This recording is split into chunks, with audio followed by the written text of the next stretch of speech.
Magnus qui ouvre par D4, cavalier F6, C4, donc première ronde du Title Tuesday, il joue contre Alexandre Smirnov. Et on va voir ce que ça donne. C'est une Est-Indienne qui l'affronte, beaucoup de variantes possibles. Et il va jouer la ligne avec Fou E2 et H4. Donc c'est une ligne où on joue pour l'attaque à l'aile roi dans l'Est-Indienne avec les pièces blanches. Et si les noirs ferment l'aile, eh ben on sera pas mécontent. Donc là il pousse rapidement H4, H5 et c'est une ligne très intéressante. On joue parfois dans ces lignes là même avec le roi en F1 et on sort la tour le long de la colonne H. Attention, hein, le grand roc reste toujours dangereux puisque comme vous pouvez le voir, il y a ce fou G7 qui est très bien placé, tapis dans l'ombre et qui peut nous faire mal. Donc il a échangé en G6, c'était pas obligatoire, mais il l'a fait à ce moment-là parce que le fou était cloué. Il met le cavalier en F3 et il va se diriger maintenant vers la case G5 et E6. Ici, il a toujours l'option de jouer petit roc et il le fait. Ça dépendait des variantes, des lignes. On restait en F1 et d'autres fois on rock.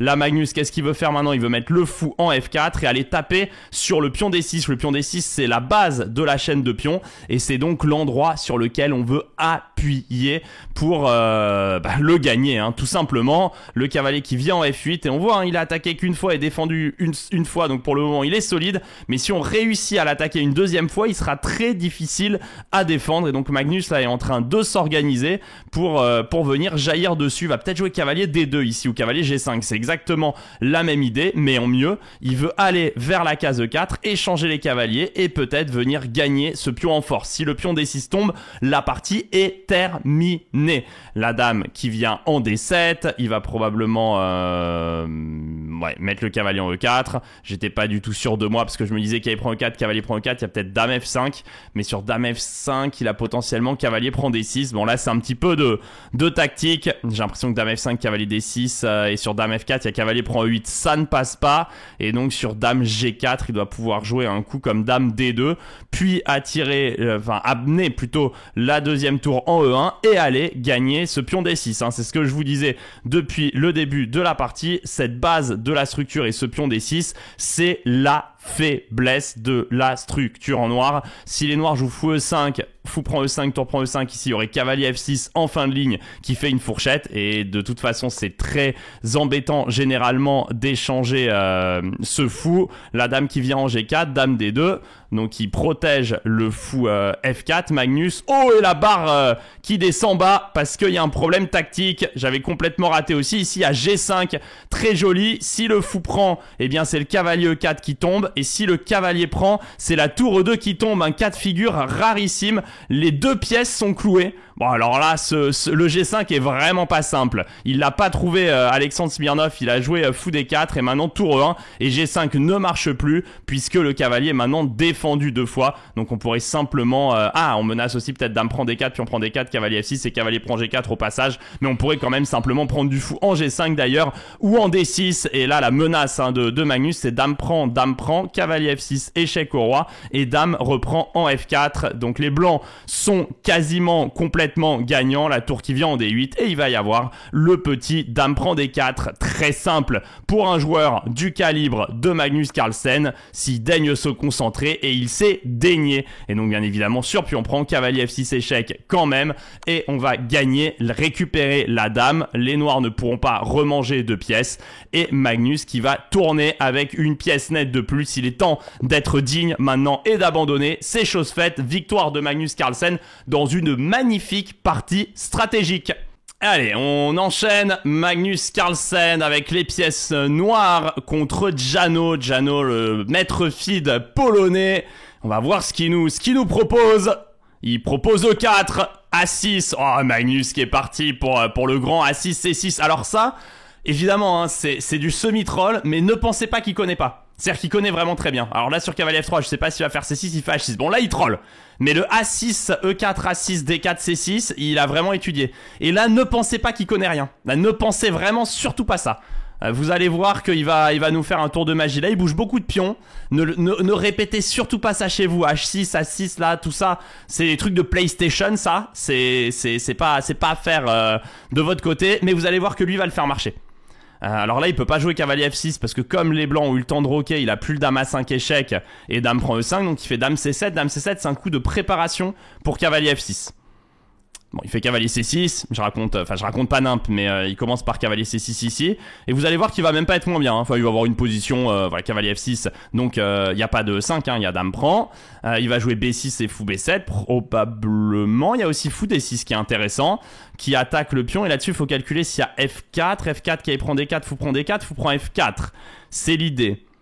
Et sur cavalier C6, je sais pas ce qu'il veut, mais il veut peut-être pion prend F4, E5, donc H3, et là, Magnus qui va jouer fou H2 quand même, et fou E5 ou fou F4. Donc ça, l'idée, c'est un truc très important. Si vous... Dans cette position-là, c'est quelque chose que m'a appris mon ami Vlad, Tkachev, qui a quand même été top 20 mondial. Si vous voulez jouer fou F4, c'est dans 9 fois sur 10, c'est mieux de faire un échec et de revenir. Et comme il m'avait dit une fois en rigolant, en se moquant de moi, cherche pas à comprendre, de toute façon, pour toi, c'est 100% du temps fou H2. Tu comprendras jamais la fois où il vaut mieux faire fou F4 direct. Mais c'est vraiment un petit truc stratégique important. Le roi va être un peu moins bien placé en H1. Déjà, il défend plus le pion F2. Ça, c'est un premier facteur. Et deuxièmement, il perdra un temps plus tard en finale pour revenir vers le centre. Et donc vous voyez que bon an mal an, Magnus qui sort ses pièces, il a mis ce qu'on appelle la structure hérisson en place, et au prochain il va mettre le fou en B7, et ça souligne quand même un petit peu ce roi en H1, il serait peut-être mieux en G1 ou en H2. Bon, il est pas si mal ici parce qu'il n'y a pas de dame C5 échec, donc c'est peut-être un des cas où en H1 il est pas forcément plus mal. Donc, cavalier D7 joué, il va peut-être jouer fou F3, il y aura fou B7 derrière, et Magnus va gentiment aller roquer. C'est une partie assez intéressante pour le moment. Dame D2, fou B7, menace, cavalier prend E4, fou F3 défend. La cavalier C5 est une vraie option, hein, pour augmenter la pression. Il joue tour D8. L'idée, je pense, c'est sur cavalier C5, maintenant E5, pion prend E5, il y aura la tour en face de la dame.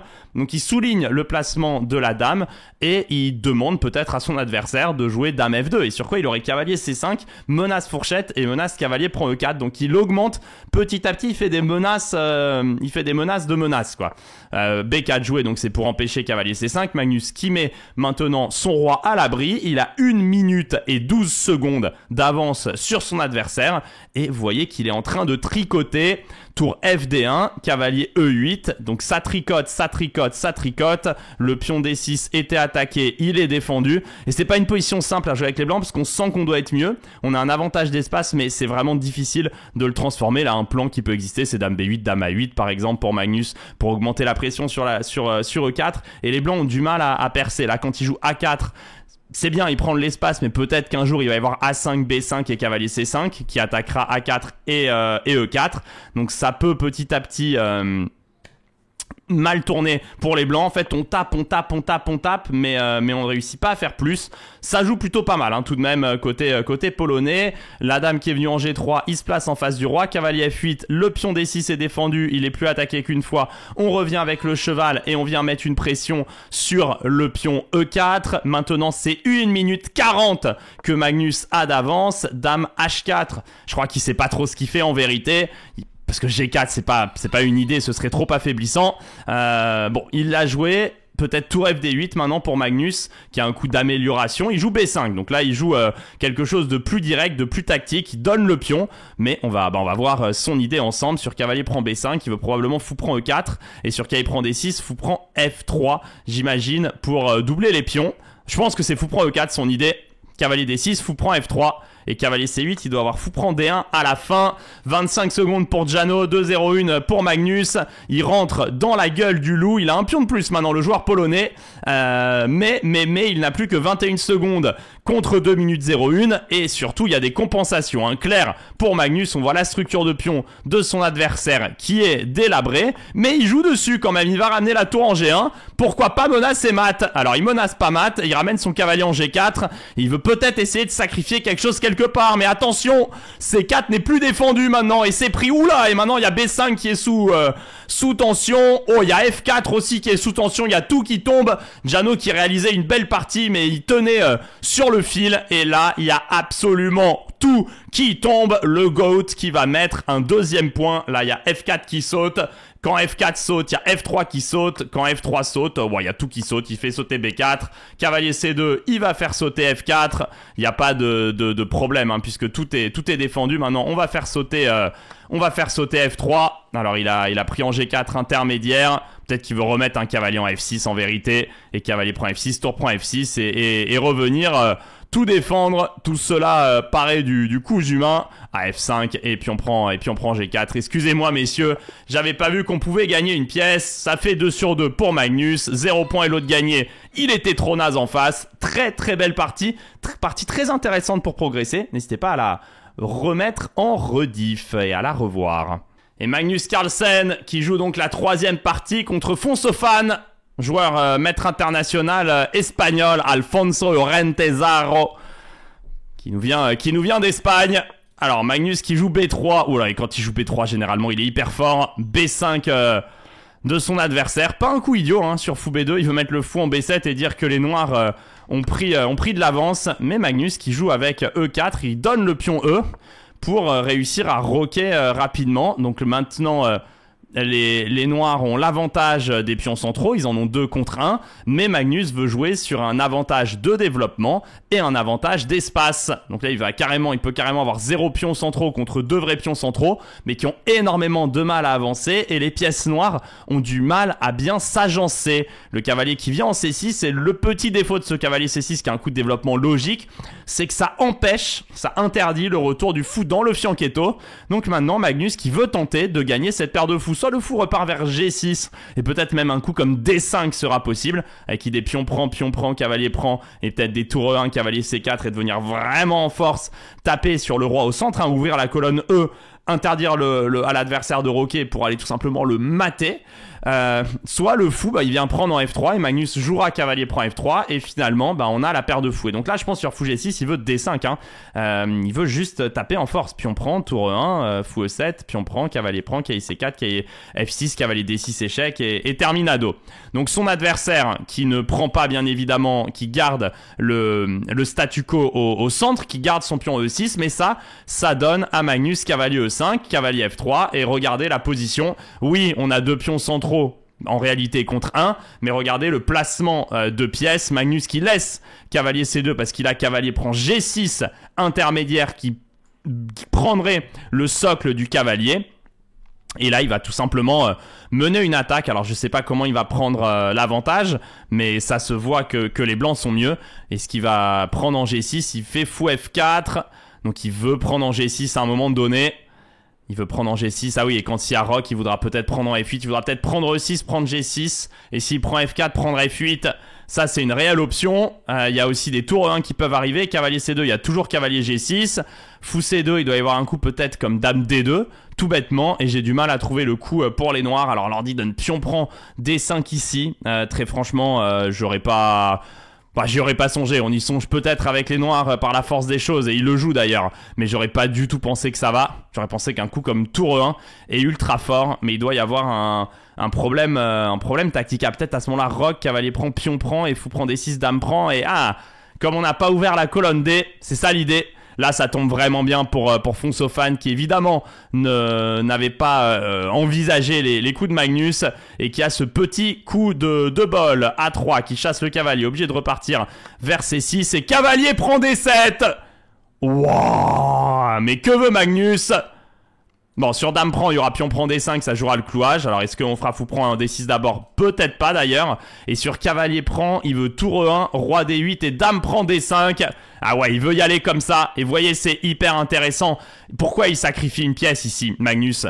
Parce qu'il doit garder ce roi au centre. Toute sa stratégie est basée sur le fait de faire exploser l'adversaire avec son roi, et finalement il va jouer dame prend D5 et menacer fou prend C6 maintenant, qui attaque la tour et le cavalier. Mais c'était pas la bonne manière de faire, il fallait commencer par prise en D6 pour prendre un avantage. La position est compliquée, son adversaire qui joue fou C2 ici, mais dans la logique c'est bien joué. Bon alors là le coup de l'ordi c'est dame prend D7, tour prend D7, tour prend D7, dame C8 et tour E7. Mais après dame prend C6 et tour prend F7, y a pas mieux que nul. Waouh, les variantes qu'il y a. Il s'est quand même trompé, hein, Magnus.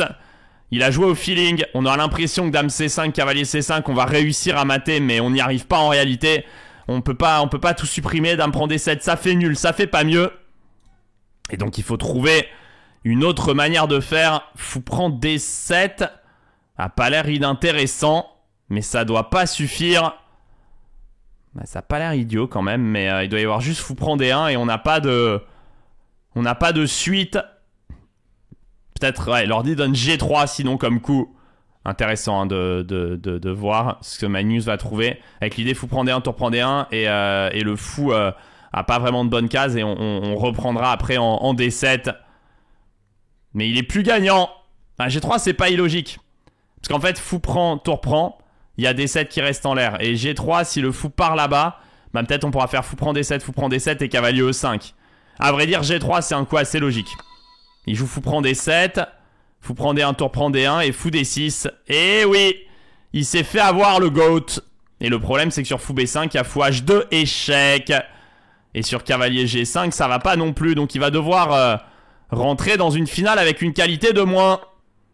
Et le problème c'est que là voilà en fin de variante, s'il avait eu G3 avant, il aurait pu aussi faire quelque chose. Enfin ça faisait des variantes différentes, mais vous voyez que la première rangée était attaquée. Là il va faire cavalier H4. Ah je pensais qu'il fait cavalier H4, G6, cavalier G2, cavalier E3, cavalier D5. Le cavalier doit aller en D5.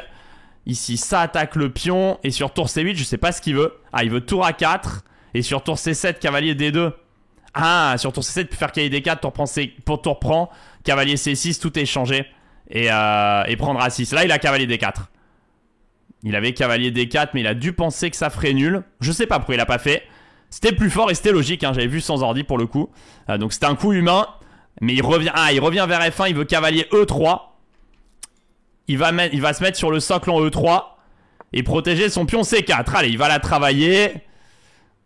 Ah, son adversaire qui commence à paniquer, c'est quand même Magnus Carlsen en face. Cavalier D5, il veut tour prendre D5. Magnus, en fait, il veut même pas faire de draw. Cavalier D5 ici. Non, il fait tour A6. Oh, il attaque ici. Sur tour F7, il y avait tour C6. H5 maintenant. Oh, et sur pion prend, il y a cavalier prend, roi prend C4, qui est D6. Protège le pion, attaque la tour et attaque le roi. C'est en train de tourner. Oh là, les mouches ont changé d'âne. Ah, il faut qu'il fasse tour G8, mais après il y a roi F3, F3, roi F4, roi G5. C'est pas qui va la sauver, c'est qui va aller la gagner. Oh, il va chercher la nulle, mais là il y a tour C6 échec, frère. Oh là là, puni pour délit de pleutrerie, Fonsofan. Oh, puni pour délit de pleutrerie. Il jouait tout pour la nulle, le frérot. Et il se prend le petit tour C6 échec qu'il a oublié. Et oui, il était obligé donc de prendre en C6. Et le pion, tu ne le revois plus. 3 points sur 3 pour Magnus. Et en vérité, il avait une bonne position. Et c'est ici, c'était bien joué, même pédagogiquement. Ici, il fallait commencer par fou prend D6, dame prend D6, dame prend D5. Dame prend D5 et pion prend D5. Cavalier CB8 pour tout défendre. Et il fallait jouer cette position avec une pièce de moins. Mais avec les noirs complètement désorganisés. Ici, par exemple, sur un coup comme H6, il y a tour prend C5. Cavalier prend C5 et tour 8 mat. Allez, on a 3 sur 3. Magnus qui joue contre... c'est Vladimir... c'est Volodymyr Onichuk.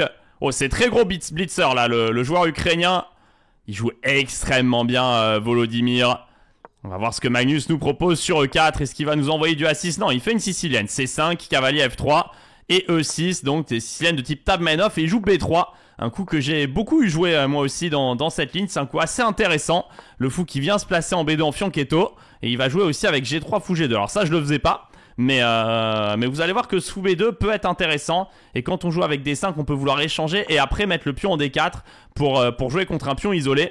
Magnus qui rentre pas dans ces structures de pions là. Mais donc on met le pion E5. C'est une des... Voilà, il joue une des grandes idées de ce B3. Et on met le fou en B2. Donc on est content avec les blancs. Enfin content. On a cette position avec les deux fous bien placés qui tapent sur les deux grandes diagonales. C'est une manière très intéressante de jouer. Magnus évidemment qui a déjà pensé. Ah, et E5 fou G4, très bien joué. L'idée c'est que si on met le pion F3, le pion il sera mal placé. Il va bloquer la diagonale du fou et on va revenir en E6. Et évidemment c'est quelque chose de bien. Ah, il y a peut-être qu'il prend E5. Et c'est évidemment quelque chose de bien que le pion soit en F3. Mais là, il faut réfléchir. Parce que fou E6, il y a cavalier prend E5, fou prend E5, fou prend E5.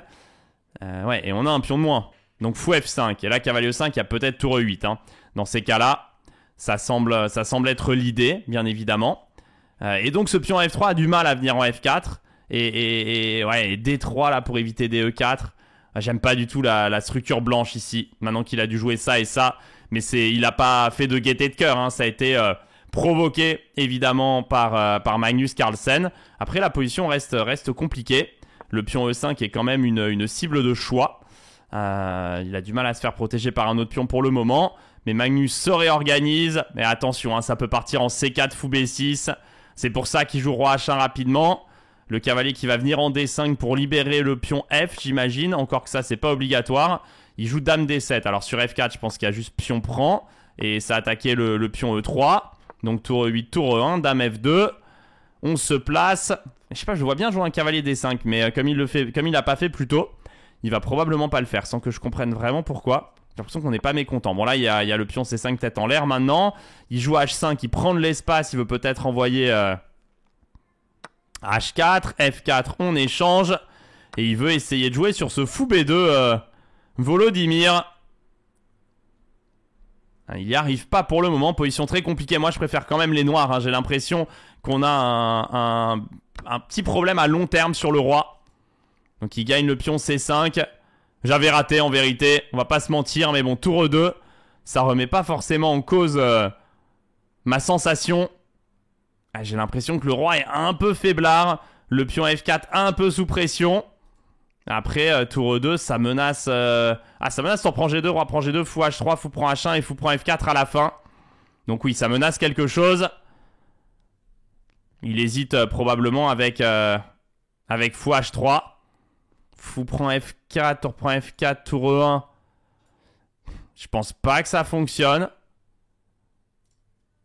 Bon, il réfléchit en tout cas, c'est vrai qu'il y a pas mal d'options. Et Magnus donc qui est dans une longue réflexion là, dans cette partie. Est-ce qu'il y a quelque chose qui m'échappe de très direct? Ce tour 2, c'est un coup très direct. Qui donne très envie. Et c'est ce qu'il joue finalement. Dame G5 et F6. Ah, il a dû calculer ça. Il devait calculer une variante très très longue. Parce que là, il veut quoi? Il veut fou H3. Sur roi G1, il a peut-être fou B6 d'ailleurs. Ah, c'est hyper compliqué. C'est hyper compliqué. Et là, il hésite entre dame C6 échec et dame prend F6 ou fou H3, fou prend F1. Et sur fou H3, il regarde s'il n'est pas juste complètement gagnant. Bon, c'est pas des variantes simples, on va pas avoir le temps de calculer de notre côté. Ce que je peux dire, c'est que l'ordi, il prend 2 fois. Mais ça, c'est plus logique, je trouve. Dame prend F6, GF. Et il se retrouve dans une finale avec 2 fous contre une tour et 2 pions. Ça peut rappeler sa finale contre Karyakin.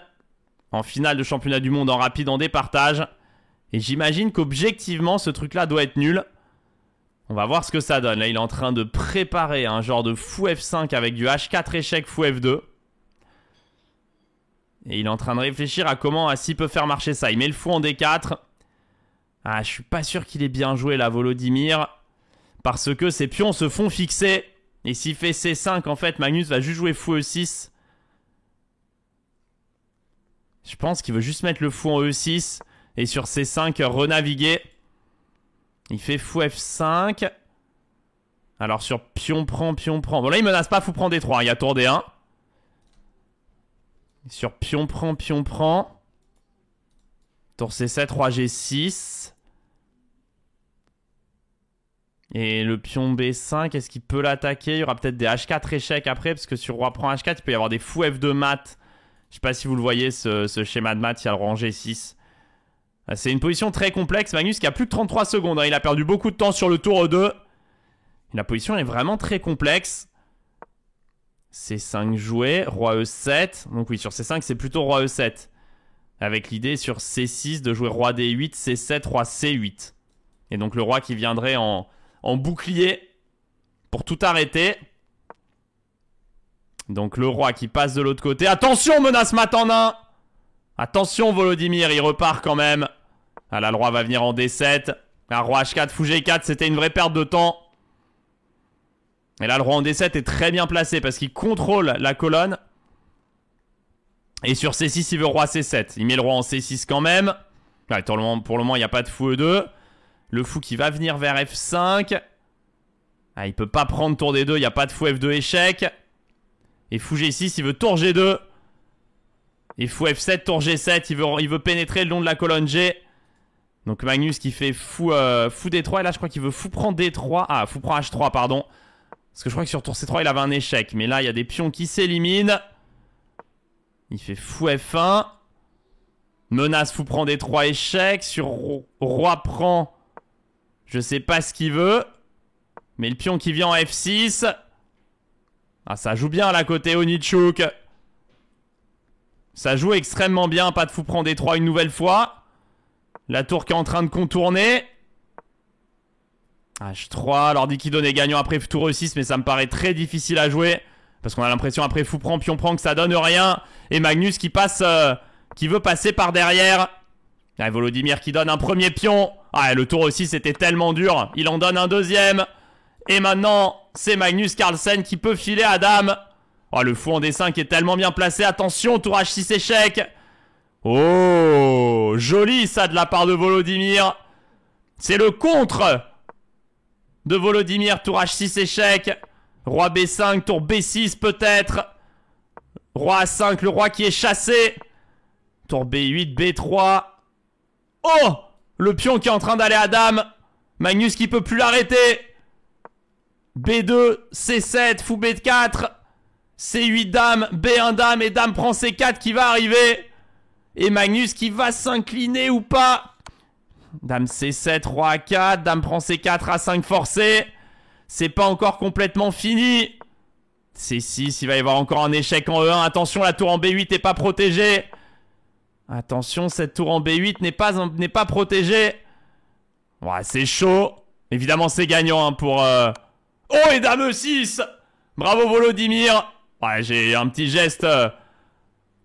parce que je suis content pour le grand maître qui a sorti une énorme partie. Ah, le dame E6 échec. Complètement raté par Magnus. Et donc cette finale...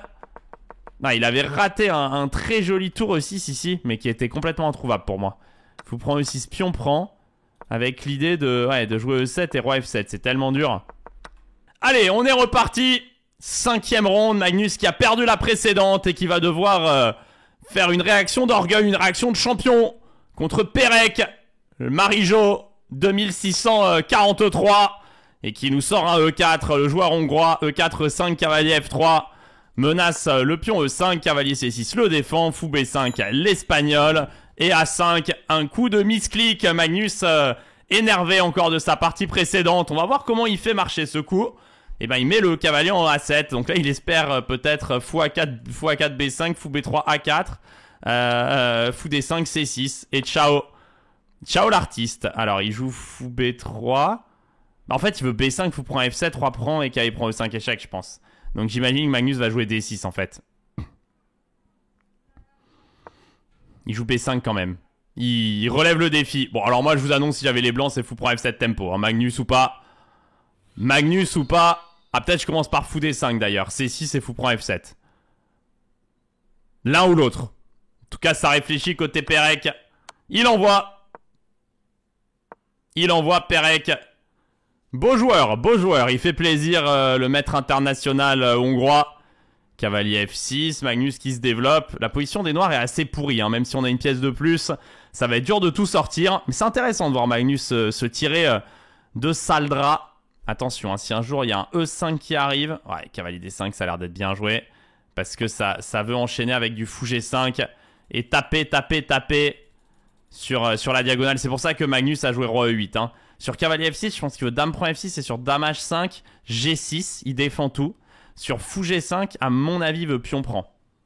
Mais bon, pion prend et on reprendra en F6. Hein. Bon, il doit être dans le dur, hein, la Magnus encore. Fou G5 joué par Perec. Ok. Donc s'il prend. S'il fait fou E7. Cavalier prend F6, fou prend F6, dame H5, il a de nouveau G6 parce que cavalier prend, pion prend, dame H8, il y a fou prend. Donc peut-être fou E7. Et sur fou prend F6, dame H5, on a quand même G6, je pense. Non, il prend. De toute façon, ça va pas, hein, non, dans tous les cas. Et là, est-ce qu'il veut caler fou G4? Cavalier F6, pion prend F6, dame prend G4, pion prend G5.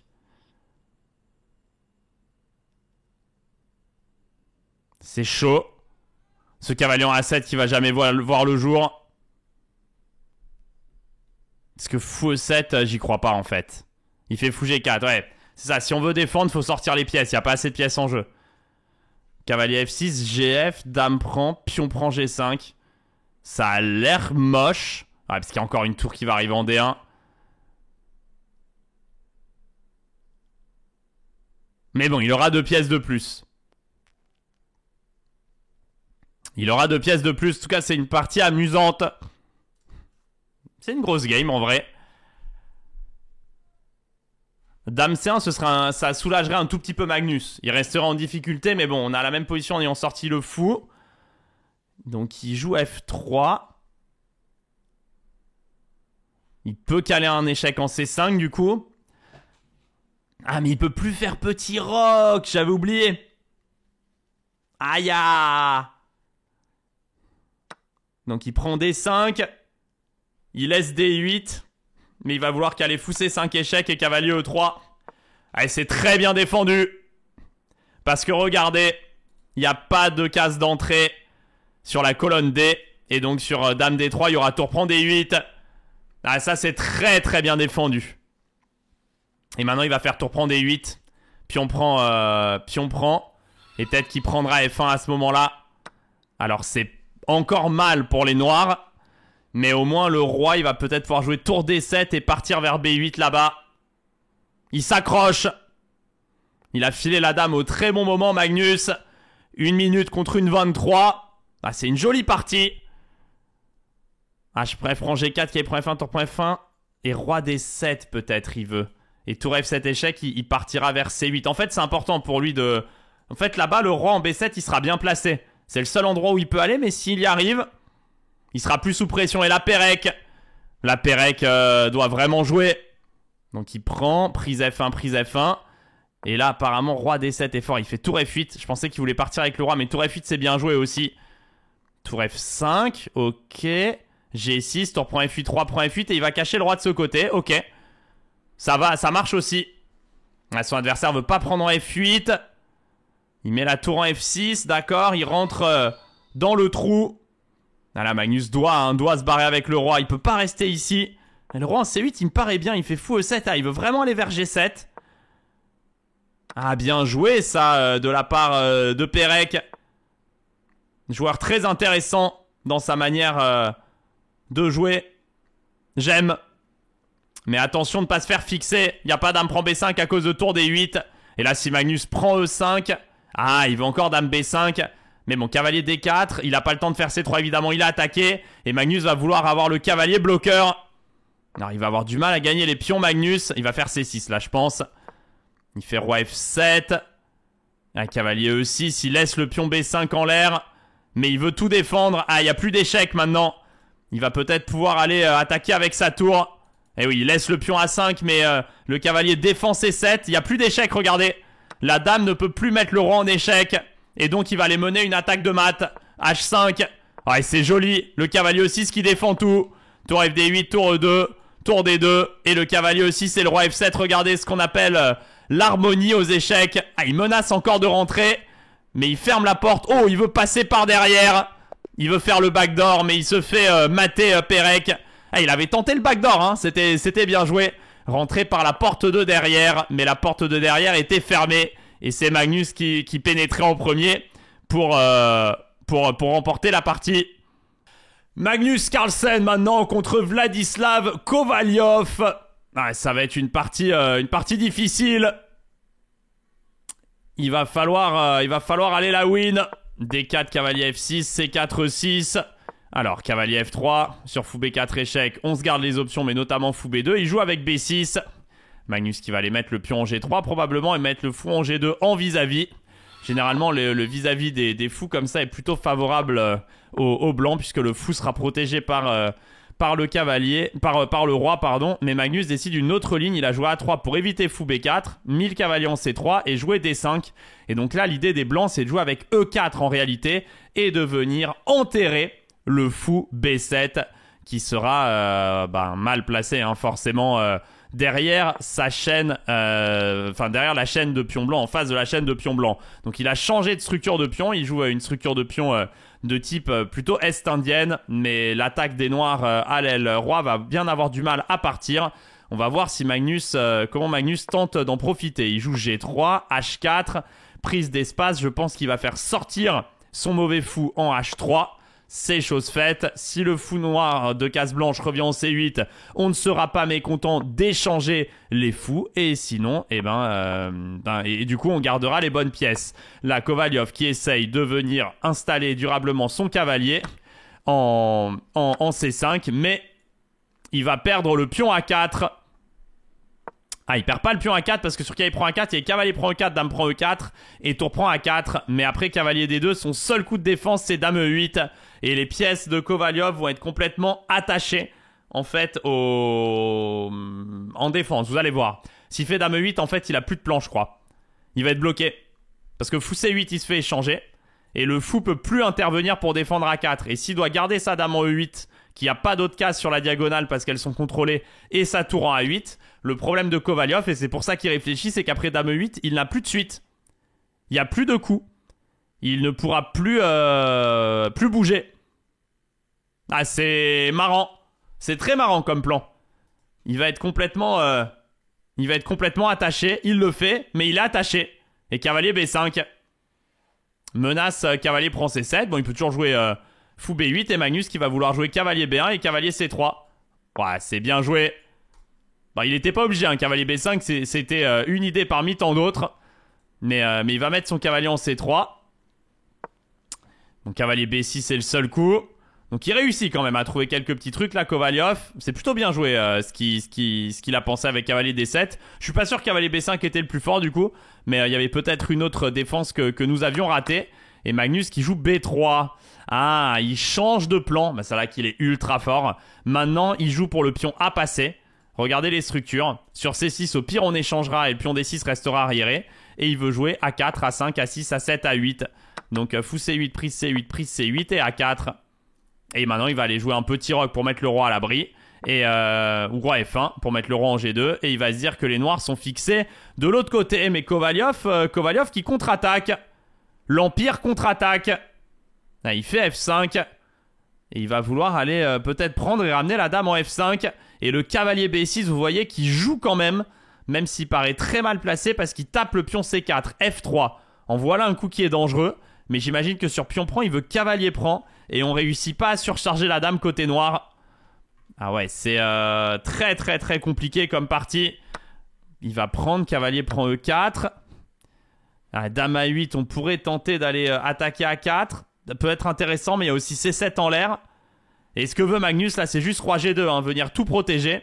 Et après, il pourra naviguer avec la tour H et petit à petit dominer la position. Peut-être l'amener jusqu'en C1 pour défendre le pion C4 et libérer sa dame de cette tâche défensive. Partie très très complexe. Magnus qui est encore 2-0-6. Ouh, Kovalyov qui est chaud. Il veut tour prend A4, tour prend A4, qui prend A4, dame prend A4 et peut-être dame G4. En voilà une idée qu'elle est belle. L'idée c'est que dame G4, ça menace dame prend E4, ça menace dame prend F3. Et sur cavalier F2, il y aura dame prend F3 si vous visualisez. Ah, il y aura peut-être tour H2 en fin de ligne. Parce que ça menaçait le cavalier et la tour. Si une dame arrive en F3 et un cavalier en F2. Bon, c'est pas du tout la ligne de l'ordi. La ligne de l'ordi c'est dame A4, dame G4, cavalier C3, dame F3, roi G1. Dame E3, roi G2. Et les cavaliers défendent toutes les cases. Pouah, pas trouvé par Magnus. Oh, la ligne de l'ordi, elle était extrêmement jolie. C'était extrêmement joli. C'était extrêmement joli. Le truc que moi j'ai analysé, ça devait pas marcher en premier et j'ai pas compris pourquoi. Mais c'était le truc humain et le truc de l'ordi était vraiment magnifique. Bon, en tout cas, la dame qui repart en F5. Là, sur dame cavalier prend C4, dame prend C4, dame F3, il doit y avoir roi H2, dame E2, roi H3. Et tout est tenu. Et la position est très intéressante pour Magnus. 40 secondes d'avance. Ah, il veut tour A3, je pense, au prochain. Je vois bien jouer tour A3 pour se libérer la dame. Mais peut-être pas obligé. Il peut peut-être faire tour A7 pour cavalier prend C7. Et cavalier prend D8, tour prend C7 et tour C6 aussi. H6, je pense pas qu'il prépare G5. Je pense juste qu'il joue H6 pour jouer H6. Pour cacher son roi, la tour qui rentre en A7. Magnus qui doit toujours vérifier. Hein. Mais la dame C4 est bien placée, elle contrôle F1. D'ailleurs, il n'y a pas dame 2 échec dans ces variantes-là. La dame contrôle, mais c'était juste, je voyais que le grand H3 était bien. Prise H4. Prise H4. Dame G6, il veut. Mais je comprends pas ce qu'il veut. Ah, il veut peut-être cavalier C4 maintenant. Dame prend C4 et dame prend F3. Ah, c'est ça qu'il doit vouloir. Mais bon, cavalier prend C4. Peut-être Magnus peut juste... Ah, il y a cavalier E7 d'ailleurs. Il y a juste cavalier E7, échec. Sur cavalier prend C4. C'est pour ça qu'il pouvait pas le faire. Bah, il va faire cavalier E7 quand même. Il va faire cavalier E7 quand même. Et oui, maintenant qu'il n'y a plus le fou. Dame H5 et là, n'importe quoi. Alors attention, n'importe quoi, mais pas trop. Il menace pas. Dame prend H4 quand même. Avec G3, j'aime. Et maintenant, tour prend C7. Dame prend C4, dame prend F3 et roi H3. Un cavalier à côté d'un roi, ça défend très bien contre une dame. Et Magnus qui s'impose. Et oui, après fou prend G4, on n'y a pas du tout pensé. Mais en fait, après fou prend H4 et puis on prend H4, bah du coup, ça laissait la menace cavalier E7. Alors sur cavalier prend C4, c'était pas le seul coup qui gagnait évidemment. Mais cavalier E7, il avait complètement oublié. Et donc juste pour vous remontrer l'idée d'Ordi qui était vraiment magnifique. Sur dame A4, dame G4, donc qui menaçait de prendre F3. Il défendait avec cavalier BC3, dame F3 et roi G1. Et après dame E3, roi G2, dame F3, roi H2. Les noirs n'ont plus de cases pour mettre des échecs à cause de ces satanés cavaliers. Et sur fou prend H4 pour continuer l'attaque, juste dame C2. Et les blancs blindent tout. C'était très très joli, mais quasiment introuvable. Magnus ne l'a pas trouvé. Mais c'est une victoire quand même. Victoire pour Canard. Il joue contre Vati Coming, Magnus Carlsen. Aravind. Ah, c'est Aravind, le joueur qui est passé de 26-30 feed à 27-20 là en un an et demi. Très très rare, hein. Il a réussi cet exploit à l'âge de 20 ans. Il a débloqué 23-24 ans. Il s'est débloqué un peu quelque chose dans la tête, d'après ce qu'il a dit.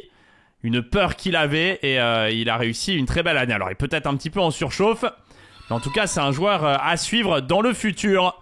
Donc là, on a une position de Gambidame. Il joue E3, A6, alors c'est quoi H6, A6, c'est dur à expliquer, le A6 c'est plus simple à expliquer. L'idée c'est souvent que quand on prend C4, on peut enchaîner avec B5 et C5, qui est une grosse idée.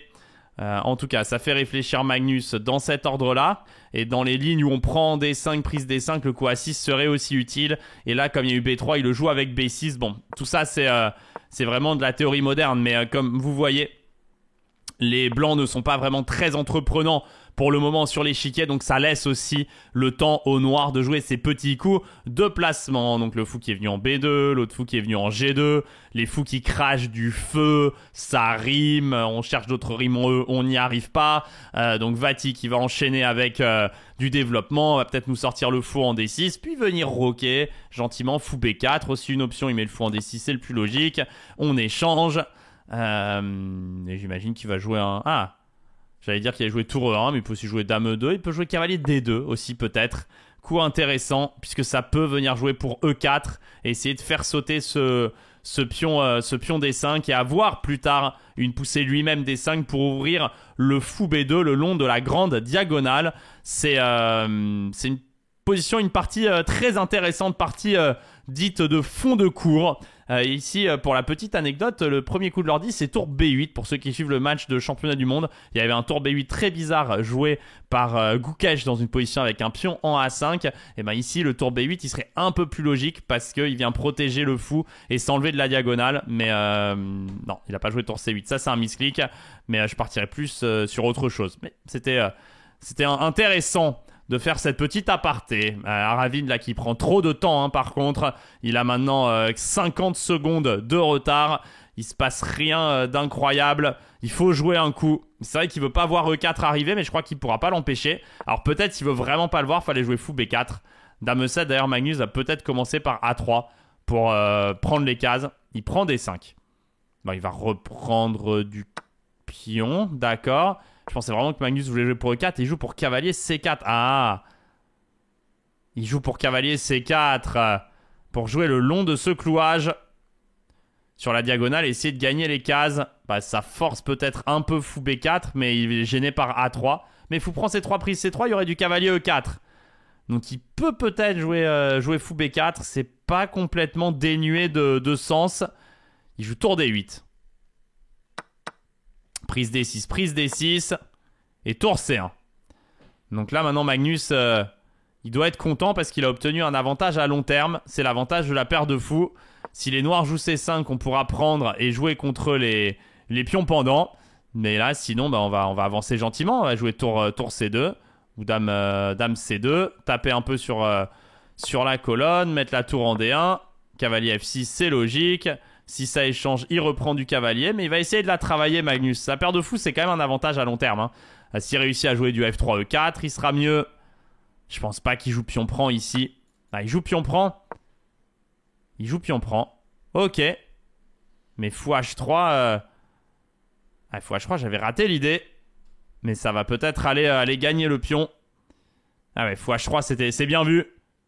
Ah, c'est très bien vu le fou H3. Il marchait pas plus tôt, hein, tant qu'il y avait le cavalier D7. Mais là, il marche. Et Magnus, donc, il va aller gagner la qualité. Alors, il est même pas obligé de la prendre tout de suite. Mais il a menacé fou E6 quand même. Et maintenant, c'est qualité de plus. Et donc, forcément, un grand avantage, hein, pour Magnus. Alors là, la jauge donne avantage noir. Mais aucun être humain ne pense que les noirs sont mieux ici. Dame prend A6 quand même. C'est aussi un pion qui peut tomber. Et dame H3, dame F1, on voit pas vraiment... où la turbine va en venir. Alors évidemment, on voit qu'il y a un petit peu de contre-jeu pour les noirs, mais franchement, pourquoi les noirs seraient mieux ici, je comprends pas en fait. Enfin, genre, même s'il fait fou E6, fou G4, fou F3, ouais, mais enfin, il doit juste réussir à poser d'énormes problèmes, hein, mais... Ok, dame H3, dame F1. Bah là, on peut juste jouer tour prend C6, hein, maintenant, ouais, c'est ça, rendre la qualité et... Même on leur dit, ils jouaient en fait sur le fait que le fou A3 réussit pas bien à s'activer et sur le fait que les cases blanches étaient faibles. Ouais, c'était vraiment complètement invisible. Et même là, hein, sur tour prend C8, dame prend C8, en fait, on a du mal à aller activer le fou parce que si on joue un truc comme dame B5, il pourra toujours, pas forcément là, mais il pourra toujours revenir avec dame H3 et cavalier G4. Et c'est ça le problème. Et si on met le fou en E5, il pourra toujours jouer un F6. En vérité, on n'arrive pas à activer le fou A3. Donc Magnus qui joue dame C4, dame H3, je pensais, mais dame G4 c'est bien joué. Parce qu'il veut dame D1, dame F3 pour perpète. Mais bon, dame D1, il y aura toujours dame F1. Et sur fou E7, il veut cavalier D5, je suppose.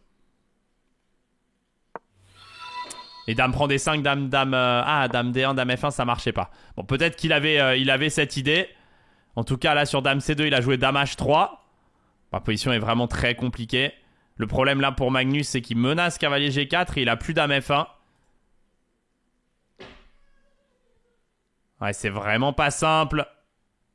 Ah là, l'ordi défend jouant dame C7, cavalier G4, dame D8 et dame H4.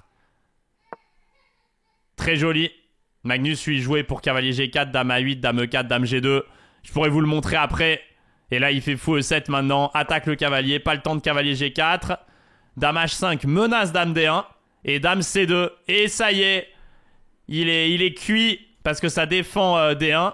Et il a pas le temps de... S'il se fait échanger les cavaliers, il est perdant. Et là, du coup, il se fait prendre le pion E4. La dame qui va revenir en G2. Le pion qui va venir en H3 pour tout chasser. Et les noirs vont se retrouver complètement foutus. Il va replacer le fou en A3, je suppose. Ah, il fait dame F3 encore mieux. Menace, dame prend F5. Et là, maintenant, il va jouer E4. Pour tout faire péter. Bah, fou D6 gagne aussi. Et H3, bêtement, le cavalier va devoir repartir. Mais c'était une très très jolie partie. Et étonnamment, les noirs étaient mieux. Magnus a réussi à bien défendre. Il va s'imposer. Bon là, la position, elle est terminée. Hein. E6, E7, E8. Il n'y a plus aucun échec. Alors E6, il veut encore dame E5. Donc dame D5 d'abord. Et maintenant E6, E7. Et ciao Pantin. Ah, il veut encore une défense. Dame C6. Roi H3. Et cette fois-ci, c'est fini. 8 dames est imparable. Mais faut que je vous remontre hein, cette séquence. C'était joli dame C6 en fait. Son idée sur cavalier G4, c'était dame A8 échec. Roi H7, dame prend E4 échec. G6 et dame G2 pour défendre. Très très joli.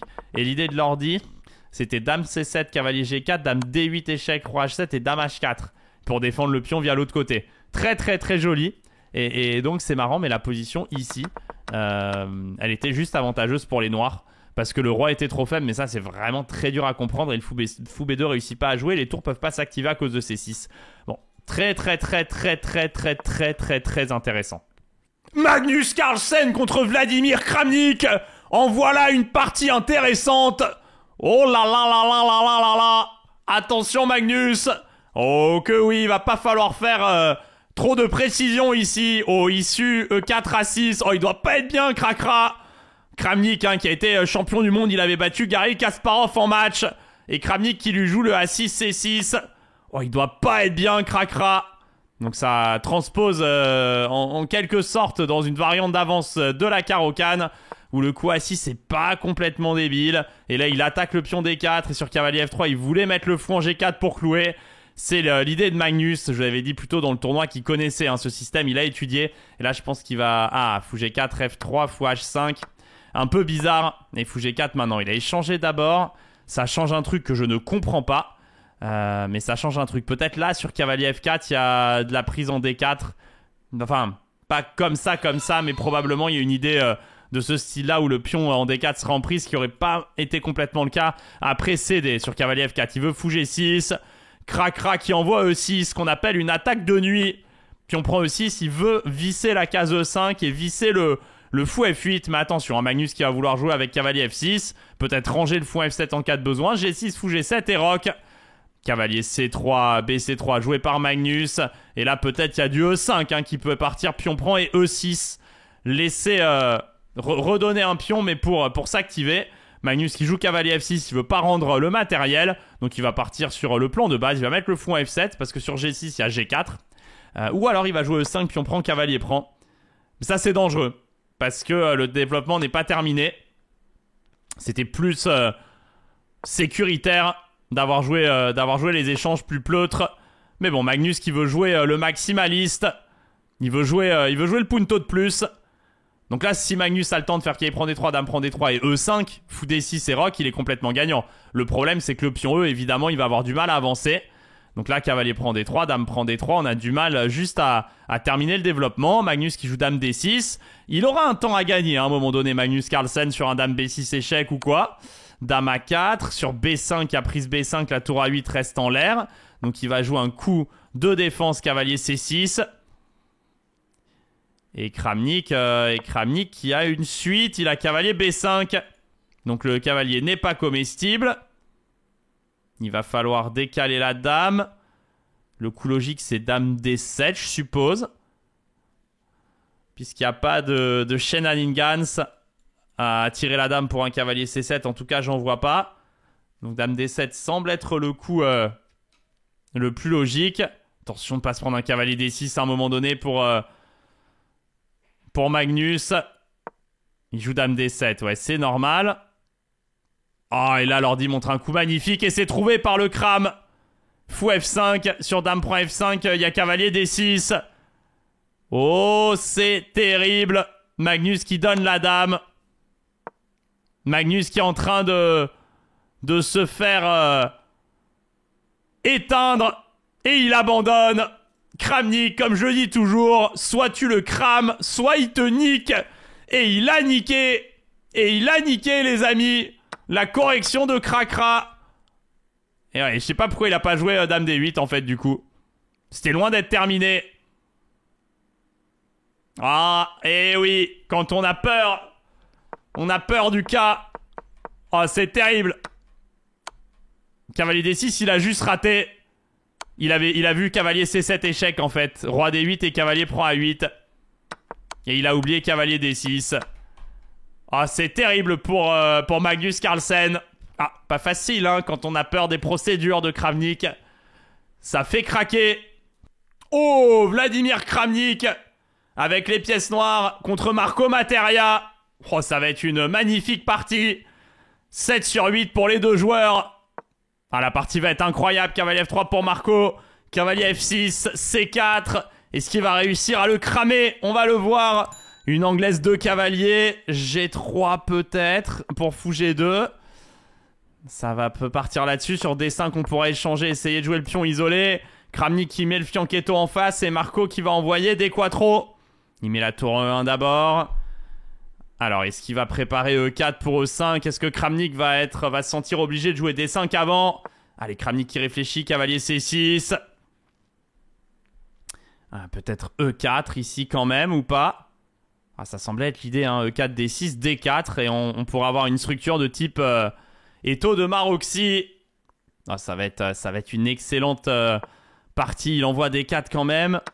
Cavalier prend, il veut fou prend G2. Ouais, c'est pour ça que je disais, c'est pour lutter contre D4 et réussir à se débarrasser de ce vis-à-vis désagréable.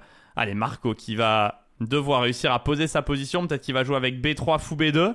Essayer de profiter de cette batterie qui peut s'annoncer. Ça peut être une option. Il peut jouer quand même avec E4. Il joue fou F4. Il veut gagner un temps sur la dame, mais qui regagne un temps sur son roi. Il joue F3 et petit roc là qui va partir pour Kramnik. Il n'a pas l'impression d'avoir un coup plus fort que cela. Et là, Marco qui doit hésiter à jouer E4 ou pas. Il commence par tour à C1, c'est bien joué. Il a le temps pour faire E4. Et il veut sur une tour qui arrive en C8 pouvoir bouger son cavalier peut-être pour défendre le pion. Il va peut-être commencer par tour ED1 et continuer à se garder la mobilité, la flexibilité du pion. Ah, la tour en E1 semble pas sa meilleure pièce. Le fou F4 est bien placé. Le cavalier en C3 peut mieux faire, mais c'est difficile de faire mieux à court terme. Et cette tour, elle était derrière un pion qui ne servait pas à grand chose. Elle n'était pas dans le bon tempo. Et là, en plus, il interdit D6. Et si tour FD8, peut-être il peut jouer fou D6 lui-même. Hein. Ce sera intéressant pour venir fixer peut-être le pion sur la case D7 et installer une tour en D6. B5 joué par Kramnik. Alors ça, c'est ultra tactique. Il faut voir. Hein. Est-ce qu'on peut prendre cavalier D5, il y a dame prend D5. Cavalier E4. Cavalier E4 peut être une option. Oh, mais attention, il y a le pion A2 en l'air. Ah, c'est chaud la game. C'est chaud la game. 30 secondes d'avance pour Kramnik. Mais après, Marco, il a une très très bonne pointe de vitesse. Il est très très bon dans les gros Zeitnot. On n'est pas inquiet, mais quand même. Kramnik, un des meilleurs joueurs de tous les temps. Un des meilleurs stratèges actifs. Il vient de battre Magnus Carlsen sur une superbe partie. On va voir s'il réussit à faire l'exploit contre le jeune français. Kramnik là maintenant qui peut avoir un problème sur cette colonne. Donc il va probablement décaler sa dame. Ah, il veut pas rester dans ce vis-à-vis. Donc il met la dame en B7. Fou D6 joué. Marco qui rentre sur cette case. Mais maintenant il n'y a plus vraiment les pions sur la 6ème. Ça reste fort. Mais ça allait un tout petit peu moins. Surtout que Kramnik veut peut-être jouer pour tour C6 et D5. Donc peut-être qu'il va falloir côté Marco jouer E4 rapidement. Dame B4, il est venu gagner un temps sur le pion B5 qui est défendu. Oh, et là la turbine montre qu'on peut jouer dame prend B5. Ah, parce que dame prend, cavalier prend, tour prend C1, tour prend C1, tour prend B5, il y a tour C8 mat, mais il y avait dame A8 sur cavalier B5. Et c'est pour ça que Marco a réfléchi. Tour D6, il s'installe dans le trou. H5 par Kramnik. Il veut lancer une attaque sur l'aile roi de Marco et au passage s'enlever des mates du couloir. On a vu que ça pouvait être problématique. Et maintenant, Kramnik a 50 secondes d'avance sur Marco Materia. Bon, ça va être très, très, très chaud. Tour D1. Marco qui se place sur la colonne D. Le problème, c'est que le cavalier la tient bien. Dame B3, dame C8. Donc il s'enlève de certains vis-à-vis. Et il veut peut-être jouer B4 au prochain Kramnik. Attention, la position semble meilleure pour la légende. La légende, cavalier prend B5. Attention de ne pas se prendre un cavalier en E3 là. Cette case elle scintille. Tour C2. Bon, il y a toujours du A4 pour sauver le cavalier. Tour D2 bien joué. Tour prend D2. Tour prend D2. Je le vois bien jouer dame C5 et cavalier D5 ici, Kramnik. Ou cavalier D5 direct d'ailleurs. Bon, le cavalier, il est cloué. Mais comme je le disais, de toute façon, il y aura A4. Il joue dame C1. Ah, il veut tour D1, dame C5. Oh, c'est très malin. Pour A4, cavalier D5 et cavalier D3 viennent en attaquant la tour. Bon, c'est très bien joué, dame C1. Dame C3. Oh, très bien joué aussi. Très bien joué aussi avec l'idée dame C3 que sur dame prend C3 il y avait cavalier prend C3. Dame B1, Kramnik qui s'accroche. Marco aussi, mais il a de moins en moins de temps maintenant. A4 joué, cavalier D5, attention à cette case E3.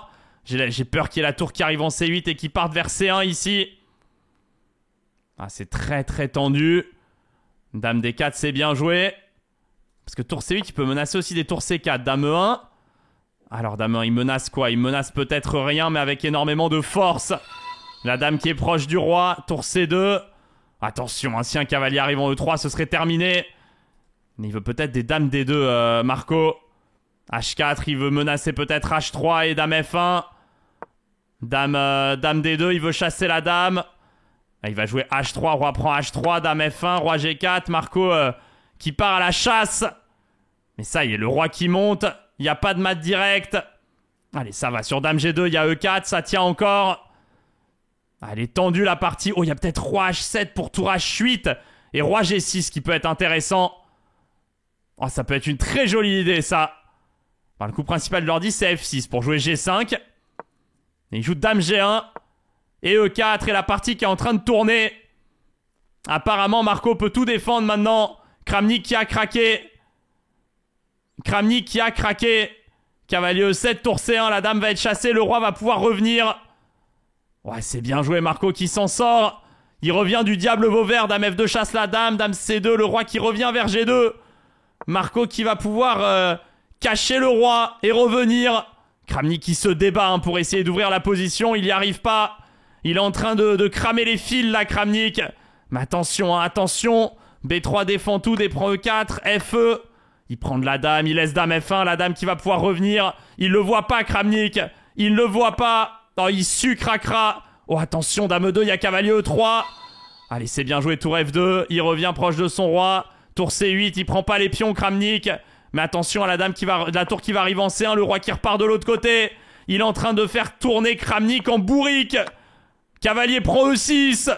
Sorti de nulle part. Oh, ça fait mal, ça, cracra, c'est certain. Ah, c'est certain, pion prend, dame prend E6, dame prend D5, il le fait imploser. Il a complètement raté, cavalier F8, échec. Le roi qui vient en H7, cavalier F4 maintenant. Oh, la position qui est chaude, mais Kramnik qui va pas réussir à terminer. Oh, il y a G5 qui gagne, c'est raté par Kramnik, il a pas vu qu'il avait pas, dame prend F3. Kramnik qui est en train d'imploser. Kramnik qui est en train d'imploser, les amis. Ça y est, maintenant il a tout défendu, Marco. Oh, et Kramnik qui va pas pouvoir jouer vite en plus. Le papy qui va pas réussir à terminer. Dame E5, Marco qui attaque, cavalier C2, dame F6, dame F8, Kramnik qui défend encore, cavalier E6, il a dame D6, échec et il le rate. Kramnik qui s'incline et Marco qui enchaîne. Oh, victoire contre Cracra. Bon, il peut aller peut-être au bout du tournoi. Incroyable, Kramnik qui a raté quelques opportunités. Ah mais là il est très très bien, Marco, 8 sur 9. Marc-Andria 8 sur 9 aussi. Bon, là il n'y aura pas de procédure, hein. Il était complètement gagnant, Kramnik, à plusieurs reprises. Il ne pourra rien dire. Ouais, là c'était gagnant avec F6 et G5. Et un peu plus tard il a encore été gagnant. Bien plus tard dans la partie, ici il a raté G5 qui terminait la partie instantanément, Kramnik. Puis on prend F5 qui était imparable. Et Cracra qui s'incline. Et donc on va aller suivre la fin du tournoi. On a Marco Materia à 8 sur 9 et Marc-Andria aussi. Les deux. Et on a Marco Materia contre Marc-Andria Maorizzi. Les deux Français, les deux jeunes Français qui se font face. Allez, on va rester côté Marco, qui vient de battre Kramnik à la partie précédente. Contre Marc-Andria, ça va être un très joli duel. Cavalier F3, cavalier F6. Qu'est-ce qu'il va faire, Marco? Là, on voit que les joueurs se connaissent. Hein. On voit qu'ils se connaissent puisque ça hésite dès le deuxième coup. Il y a un peu de mind game. Attention, Marco, de ne pas perdre trop de temps. Il joue C4. Comment ça va continuer? G6, cavalier C3 et E4. Hein. Je pense qu'il veut... Allez, D4 et E4. Non, il veut pas jouer contre l'Est indienne de Marc-Andria. Il sort le fou en G5. Alors ici, il y a plusieurs options. Il peut jouer avec H6 direct et G5 et cavalier H5. Donc Marc-Andria qui va aller croquer le fou G3 de Marco. C'est chose faite et il joue avec C5. Donc maintenant les noirs vont vouloir jouer sur case noire. Évidemment puisque c'est le fou manquant des blancs. Cavalier C6, donc il met la pression hein, sur le pion. Il menaçait peut-être G4, attaque le cavalier et gagne le pion. Donc D5 regagne un temps sur le cavalier. Les noirs peuvent être contents d'avoir gagné les cases noires en quelque sorte et que les blancs restent avec le mauvais fou. D'un autre côté, les blancs peuvent être contents, ils ont un bon développement, beaucoup d'espace, la dame qui vient en C2, le fou qui peut venir en D3. Ça peut ressembler à quelques positions de loin de variantes de Trompowsky ou en réalité, comme on a affaibli quelques cases blanches autour du roi adverse, on n'est pas si mécontent d'avoir le fou de case blanche, même si c'est censé être le mauvais fou, il y a quelques cases laissées chez l'adversaire qui peuvent être utilisées. Ici, un coup intéressant pourrait être peut-être F4 pour essayer de provoquer prise et s'améliorer la structure de pion. D'ailleurs, c'est ce qu'il joue. Et on peut mettre parfois après avec Grand Rock la tour en F1 et venir essayer vraiment de taper sur ce pion F7 qui peut être une faiblesse, hein, parce qu'il peut être attaqué par une tour et par le fou en H5 et il peut être réellement désagréable à défendre. Personnellement, je préfère la position des blancs. À noter aussi que pion prend, tour prend H8, fou prend H8 et dame H5, et dame H7 pardon, peut être intéressant, mais après voilà, c'est du situationnel, c'est très compliqué. Ici, moi j'imagine bien un coup comme Grand Rock pour venir défendre le pion B2 et potentiellement protéger le pion. Il joue petit roc. G4. Ah, ok. Intéressant petit roc aussi, parce que le roi était probablement moins bien placé. Et il y avait G4 dans les deux cas. Mais G4, c'est bien joué de la part de Marquand. Dria. C'est un très bon coup. Puisque ça vient bloquer les pions. G2 et G3. Et ça empêche d'ouvrir la colonne F. Ah, G4, c'est un très joli coup d'ailleurs. Ça a mis un petit coup derrière la carafe à Marco qui joue fou D3. Et je pense qu'il va jouer pour tour F2 et fou F5. Un autre plan qui existe, c'est tour AB1 et B4 dans ces trucs-là. Mais on n'arrive pas toujours à le mettre en place. Tour AB1, après l'avantage en plus, c'est que ça défend le pion. Et ça peut préparer cavalier E4, cavalier G5. Dame F2, il veut vraiment interdire H4. Ouais, mais là, j'ai l'impression que... Ouais, Marc-Andrea, à mon avis, est en train de prendre un peu les devants. Cette dame en F2 est pas très bien placée. Fou F6, H4, il pourra toujours le faire.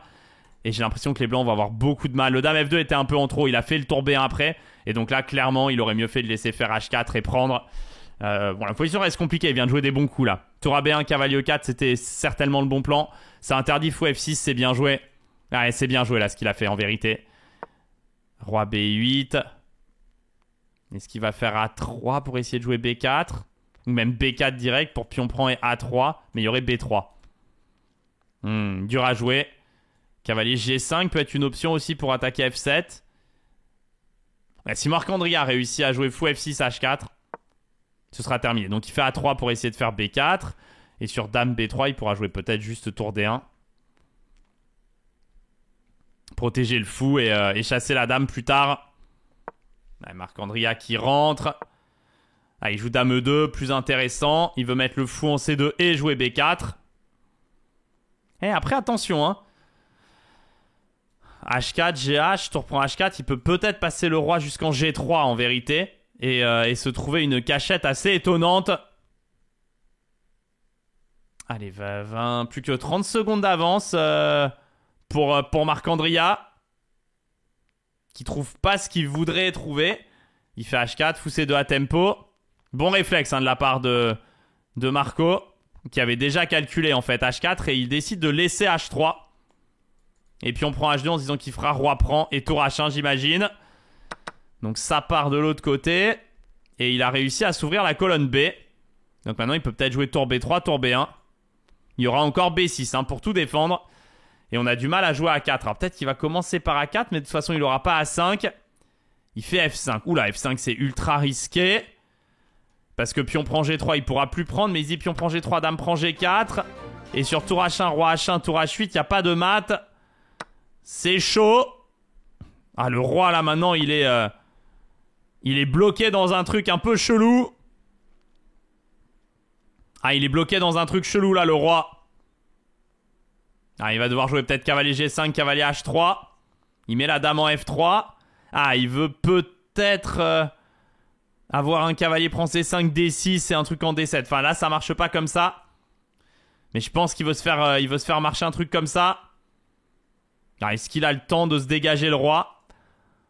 Ah, il faut qu'il joue la Marco. Peut-être mettre la tour en D1.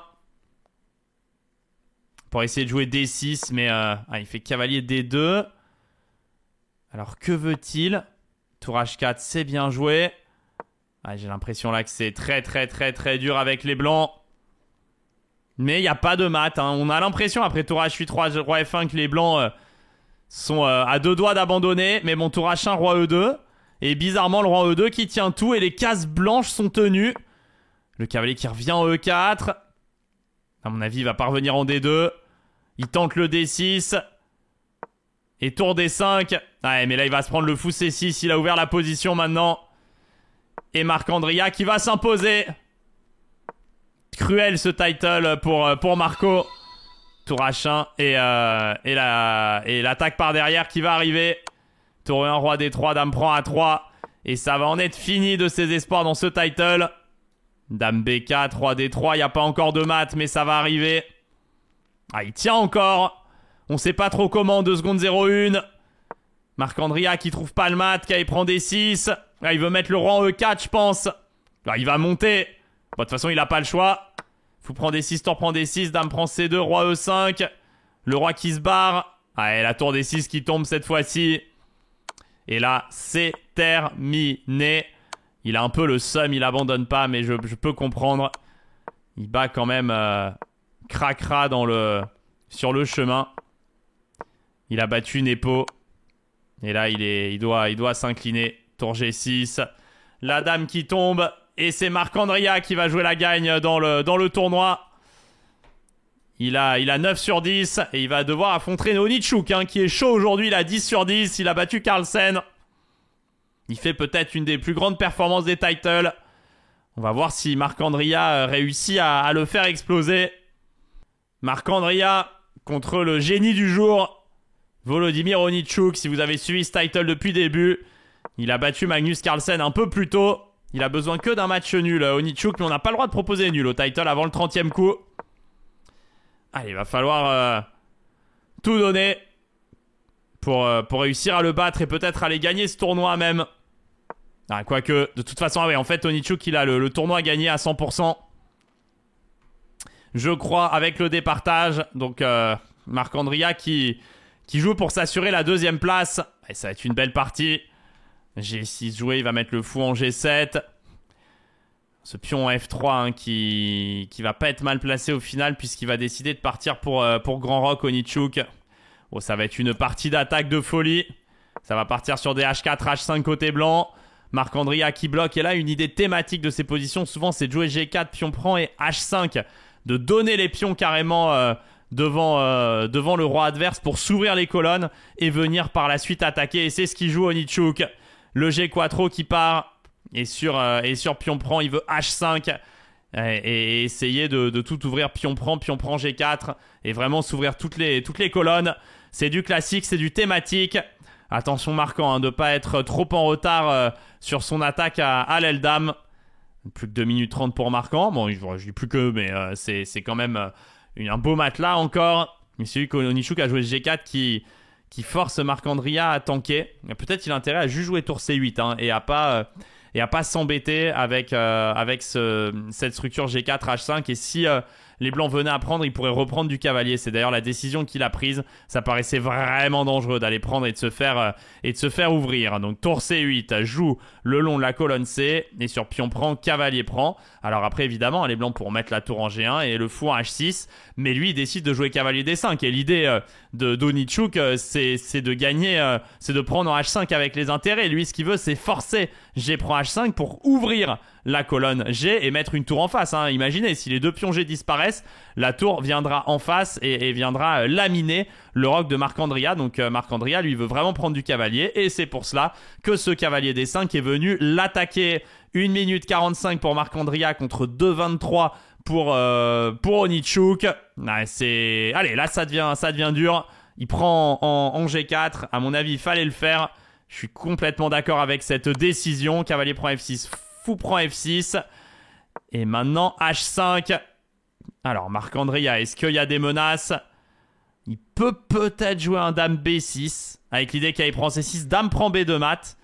Mais j'imagine sur dame B6, il veut cavalier B5. Donc contre-attaquer la dame de Marc-Andrea. Ou cavalier B3 hein, d'ailleurs. Donc ça marche pas. Il prend D4. Prend D4. prend D4, prend D4. Dame C7 et Dame C5, je pense pas que ça passe. J'ai pas de variante précise, mais je pense pas que ça passe. Après, c'est une idée parfois d'échanger et de mettre la Dame en C7 pour attaquer le pion C2. Mais je crois pas qu'il ait le temps, donc il va falloir trouver une autre solution. Un coup comme G5 peut être envisagé aussi. Ça permet un peu de fermer les lignes. Mais après, attention au pion H qui avance. Mais bon, on peut peut-être se dire qu'il arrive en H7, on met le roi en H8 et on bloque tout. Par contre, faut jouer là, côté Marc-Andrea. Plus que 45 secondes. 45 secondes, ça va être dur. Il fait G5, ouais. Donc je pense que l'autre va... Ah. En fait, il peut se dire au Onichuk qu'il joue tour G1. Ah, mais de toute façon, s'il joue tour G1 et puis on prend, on le prendra pas. Donc oui, en fait, il peut pas. Parce qu'en fait, il pourrait l'idée de se dire je vais prendre le pion G4 avec la tour. Mais le problème, c'est qu'il y aura toujours fou prend G4. Donc normalement, il va juste dire je prends. Et si Marc-Andrea prend, bon, je sais pas, il jouera... Ah, il joue fou E3 d'abord. Ah non, c'est bien joué. Parce que sur Dame B6, il a juste C3, j'imagine. Et on n'a pas de fou prend C3 ou de trucs comme ça. Et surtout, il a cette avance au temps dans une position si compliquée. Bon, Dame B6, il y a fou prend. Hein. B6 au passage, mais je veux dire, il n'y a pas de trucs comme ça. Ça peut pas marcher. Il n'y aura pas. Donc il fait ça, et là sur fou prend G5, on n'a pas le temps. Ah, il n'y a pas d'attaque en fait. Il n'y a pas d'attaque. Il n'y a pas d'attaque pour Marc-Andrea. Il n'y a pas d'attaque. Ah, on peut pas faire imploser le truc. Fou prend B2, roi prend B2, dame B6. Il va juste cacher le roi. Donc Marc-Andrea qui tente tour C5. Ah, et là il y a peut-être juste fou prend, pion prend. Ouais, ça va encore. Dame prend D6, on peut peut-être encore jouer la finale. Tour C5, c'est bien joué. Il attaque le fou G5. Non, non, c'est bien joué, c'est bien joué. Et sur fou E3, bah fou E3, pas dame B6, mais peut-être dame A5. Fou prend C5, dame prend A2. Donc il échange en F6.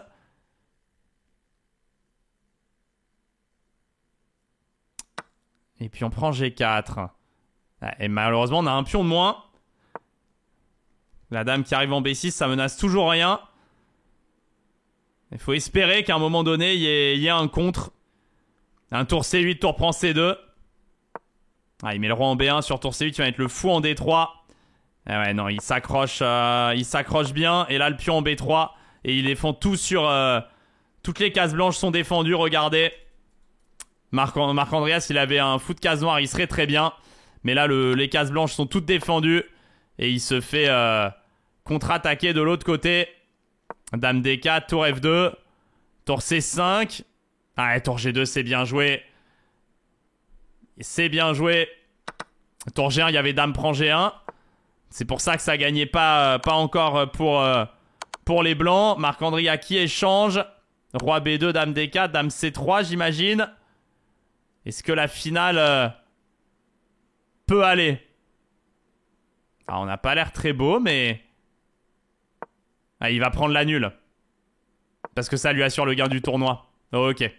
Ouais, bon. Pas bête. Pas bête, Onichuk. Bah, qui pouvait gagner hein, avec... on tentait de gagner avec dame C3 sur dame prend C3, roi prend C3 et monter le roi. Mais il s'est peut-être dit qu'il y aurait dame E5 et... Sait-on jamais. Et comme la nulle gagne le tournoi pour lui, il décide de répéter.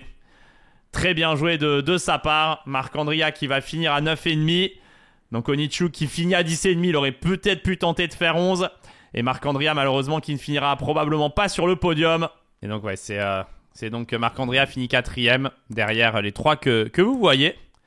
Bravo à lui. J'espère que vous avez bien kiffé ce live. Si vous avez kiffé, n'hésitez pas à nous aider avec un petit sub. Ça fait toujours plaisir. Bon, en tout cas, merci hein, comme toujours de suivre ces lives. Ça fait extrêmement plaisir. C'est la Hesse. That's right. C'est la Hesse. That's right.